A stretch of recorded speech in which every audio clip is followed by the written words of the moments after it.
Our first guest, first of all, let me just say a quick word about that. We had to talk to him for a fairly long time yesterday. The guy has done so much, has been involved in so much, that the hard thing that we had to even consider was what should we focus on? Because he's got all over the 1,000 place. stories. Hi, Ron, Ladies V. It's a pleasure for me to be on your program. Oh, no, the pleasure's all ours. We don't know where to start. We could have a whole show on you, Lou. And that is the truth. That is the truth. Well, could. let's talk first about, you're considered a film historian, whether it's the oldest of films, you're an archiver, you have contributed much to the preservation of the very, very old movies, and have worked with the Library of Congress and others. Tell us a little bit about that, would you? Okay, well, Ron, I started collecting pictures in the late 1950s. And I collect not the normal film, I collect the real film from the camera negative. That's what I collect. And I was lucky over the past 50 years to save maybe 120 films that didn't exist in any other form.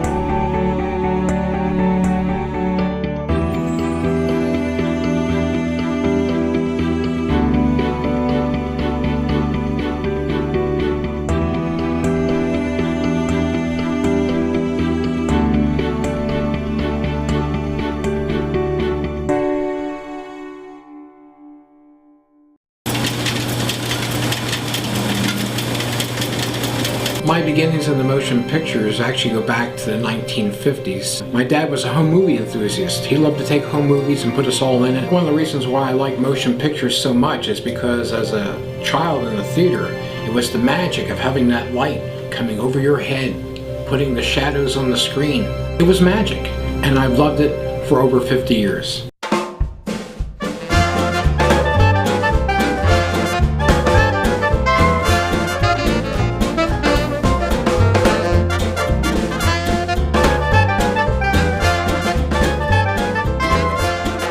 One of my earliest remembrance of the movies when I was a younger person, let's say, in the 1950s, I went to see the great William Castle film House on Haunted Hill.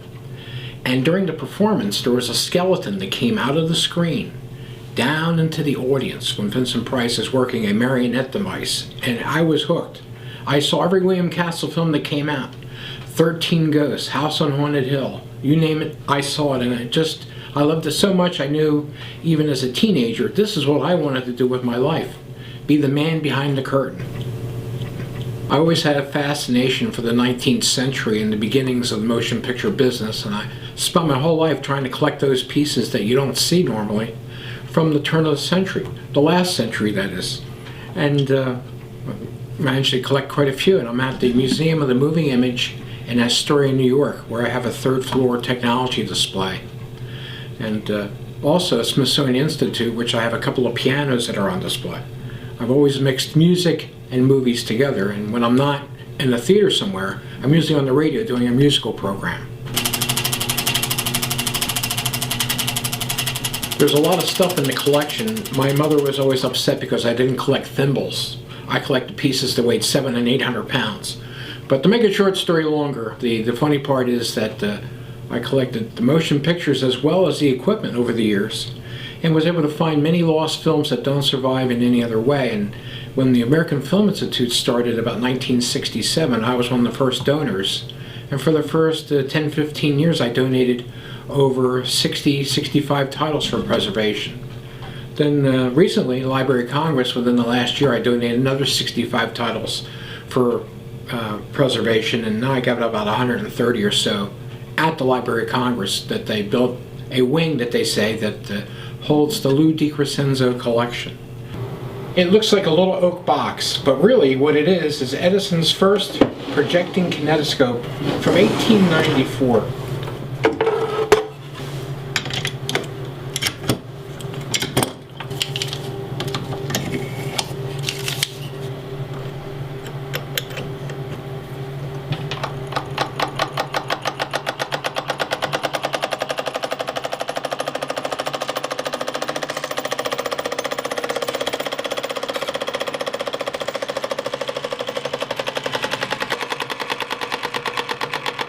Edison felt as though 40 or more strangers sitting in a room to see motion pictures would be kind of scary if you turn the lights out. what would happen with these people sitting in the dark to see images on a screen? From 1895, the Lumiere brothers had an exhibition in France of motion pictures, and they did it in an auditorium in total darkness. Audiences thrived. They applauded the birth of motion pictures in France. But you know, everybody's always asked me what I collect, and oh man, you must have some great movie posters, but I don't. I only have a handful. Everybody collected posters 50 years ago. This was great. I didn't want them because they were so common. I didn't know that the poster market would take off like it did 50 years later. I would have saved everything from the 40s, 50s, and 60s. I only have a handful today.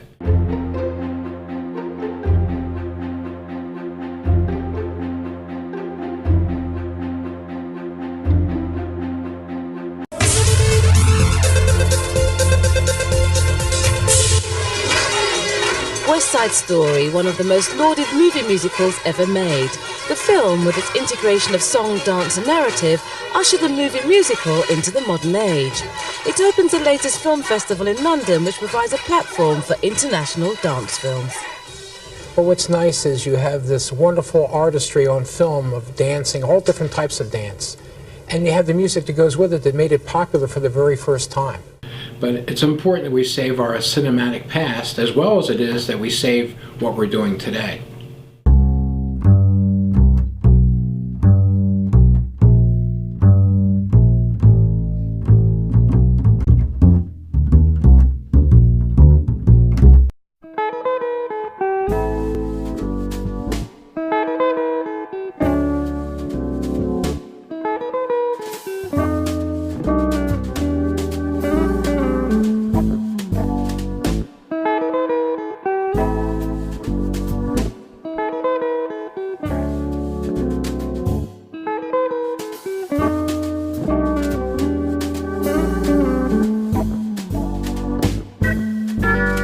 My name is Chris Collier. I am the Director of Special Programs here at the Ambler Theater. I also work at the County Theater in Doylestown, and I'm in charge of putting together all of the special programming that happens here and at the county.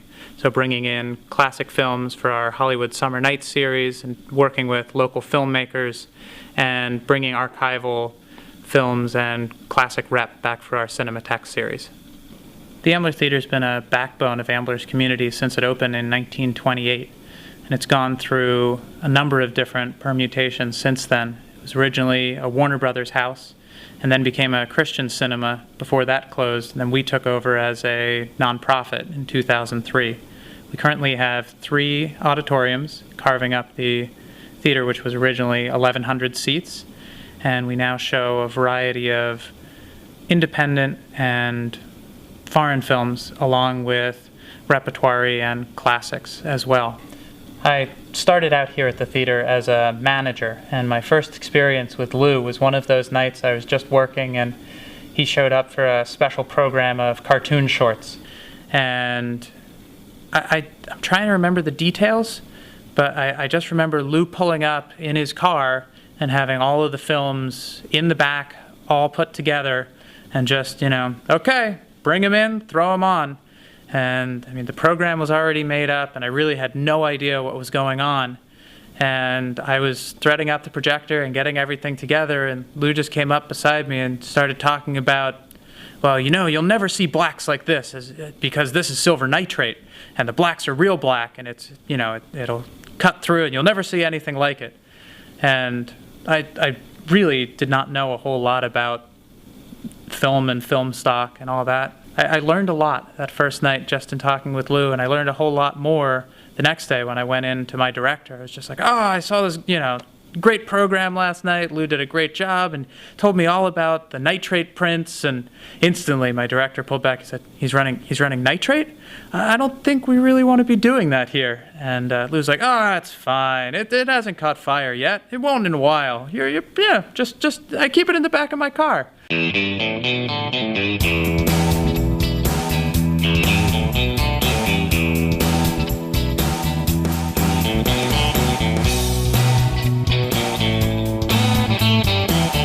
So we've been working with Lou since the early 90s when the County Theater opened in Doylestown. and he's been bringing a ton of his titles through, and over the course of those years, we've obviously become really close, and that he's part of our organization and almost as an organization as part of our family. And because of that, we've been working to house his collection here and bring a lot of the pieces that are currently in storage on site, and developing ways to not only house them and help Lou with that burden, but also to make sure that they're being seen and that they live on in the community. And this is both the film titles, the shorts, the documentaries, every bit of film that he has, and all of the projector equipment. And we have a couple rooms here. One is our film room, which is going to be growing as we bring in all the titles in. We've only got a couple of them now. And a projector room where we have a number of the vintage and classic devices that he's collected over the years, including the original projector that might have opened this building, one from the same period. And moving forward, we've been doing at least once a quarter one program of sorts using Lou's materials, but we're also looking to build further ways to display the projectors and to make this collection accessible to our public, to showcase the incredible work that he's done in his preservation. The absolute best thing that Lou has brought into our theaters is the concept of showmanship, and really making the movie experience not just turning on the film and letting it run, but saying hi to everyone beforehand, being at the door and thanking everyone for coming on the way out, and really building the experience aspect of everything. And Lou is a natural showman and knows exactly which titles are going to fly and how to spin them, and the best ways to make the audience feel that they are involved and part of the theater experience. And in working with Lou, that's the one thing that I will take away the most, and I think everyone comes away with, is just this incredible friendly personality who you can feel his love for the movies coming through, and just that desire to share that and to bring everyone on board. Hey, let's hear it for those great cartoons!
So eventually we wound up getting rid of all the furniture in the house and made room for the projector like this.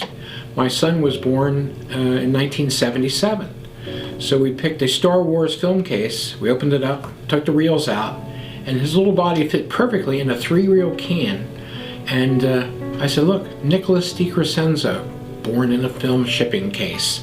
And people thought I was serious, but I wasn't. It was just a fake thing for the time. We put some blankets in the bottom of the film case, built it up.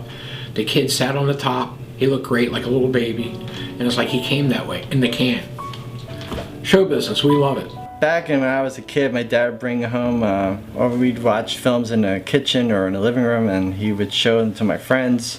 That was just really a great time as a kid. All my friends would come over, and like nobody had a dad like mine. And we'd watch these things, and it's just really, you know, it's a part of my life.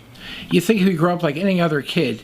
You know, just because he was born in a can of film doesn't mean he's different than anybody else. I tell you, this place is a dub, alright? You see, the spoon goes into the jello, because I am the god.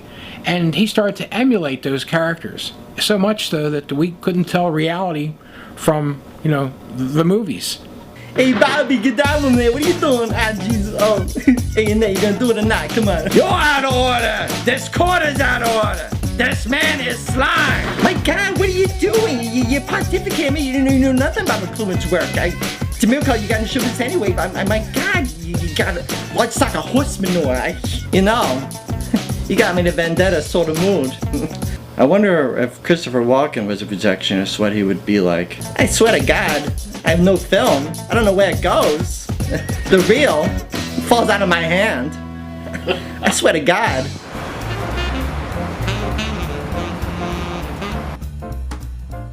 Museum of the Moving Image is the only museum in the country devoted to the understanding of the art, history, and technology of the moving image. Some of the most exciting objects to me in the collection came from our dear friend Lou DiCrescenzo. It really takes people like Lou that have a passion for not only the history, but for sharing the history with the public. One of the sort of most obvious major pieces that we have here from Lou is the Vitaphone projection system. It's sort of known as the only working Vitaphone projection system in the world, and he has on occasion actually fired it up and put the film through it and put the sound on desk, on the turntable and made it work. We don't normally do those kinds of things, and we actually only allow Lou to do that. But the Vitaphone was the linchpin between silent and sound film. It was the first projection system that people saw sound come out of. I've been working with preservation and history of motion pictures almost 50 years now. And the person that I really admire today in the world of preservation is Martin Scorsese. I met him at the Museum of the Moving Image in New York City, well, not New York, but Astoria in the Queens, back in '93, I guess it was. And he was a delight to talk to, and he really cares about the motion pictures and their future, how they're going to survive in the future. There's nobody better you can hold a conversation with on preservation than Martin Scorsese. I've had so many questions about these things through only the 2 years that I've been here, and I've had the amazing good fortune to be able to pick up the phone and call Lou and say, Lou, do you know this knob here? You know, if you turn it one way, maybe it does one thing, and if you turn it the other way, you know, what does it do? What does this piece do? How does this component relate to the whole picture? And he'll just know. He just has this amazing wealth of knowledge, like at his fingertips, that he can share. And some of the information may seem kind of arcane, may seem like how could this be useful to anyone? But it's extraordinarily useful when you're really trying to tell the complete story of these objects and the way they affected society and affected, the viewing public. He's so passionate about being a projectionist and preserving the history of the equipment that he believes that equipment belongs in the hands of the people.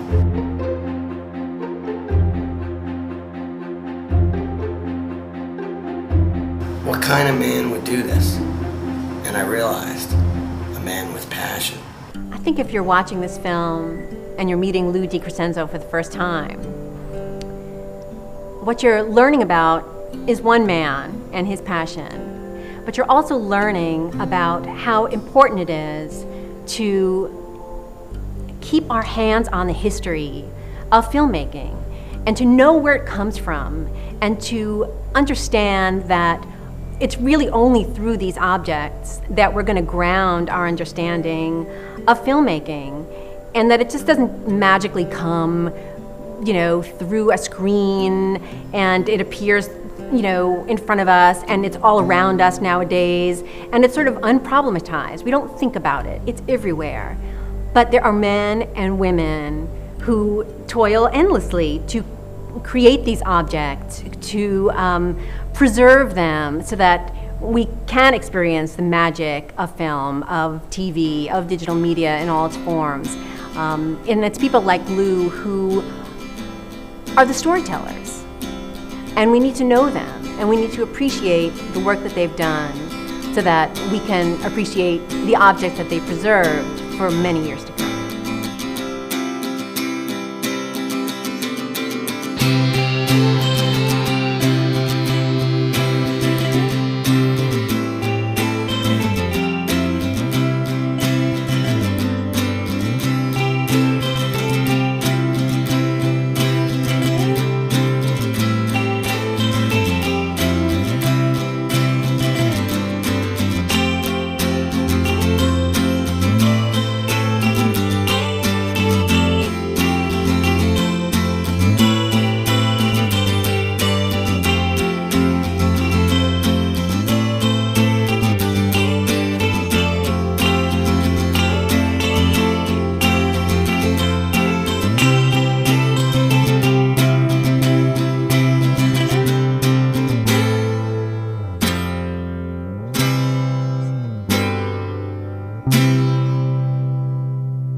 My childhood was really great because in those days, especially in the 1980s, all these movies I saw with my dad were memorable. And it was just such an innocence in my life in that time period that I never lost it. Even though it's 2011, it's still, those days are in my head, and I'm always like, we're both like that, it's just, that'll always be. Even Annie, all those things just remind me of how things, when I was growing up. It's real sentimental stuff.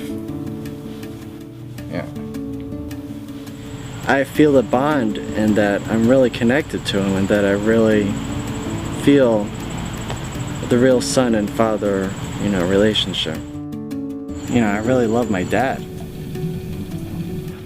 Well, I was first diagnosed several years ago with having diabetes, but I didn't take it seriously. It was one of these things where I felt fine, there was no problems, and I had pills to take to keep my blood sugar normal, but I didn't listen. I went ahead and overate, I overdrank, I did everything in excess, to the point where the pills didn't work anymore.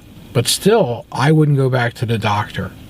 So about 10 years ago, I started to feel the effects of high blood sugar, and that was, I lost the feeling in my legs. My feet were burning, I had a lot of pain, and I still didn't stop doing the bad things. I kept abusing my system to the point where I couldn't walk. I had no feeling in my feet. I had no feeling in my lower legs. I went to the doctor, the neurologist, and he said, you have neuropathy from the diabetes.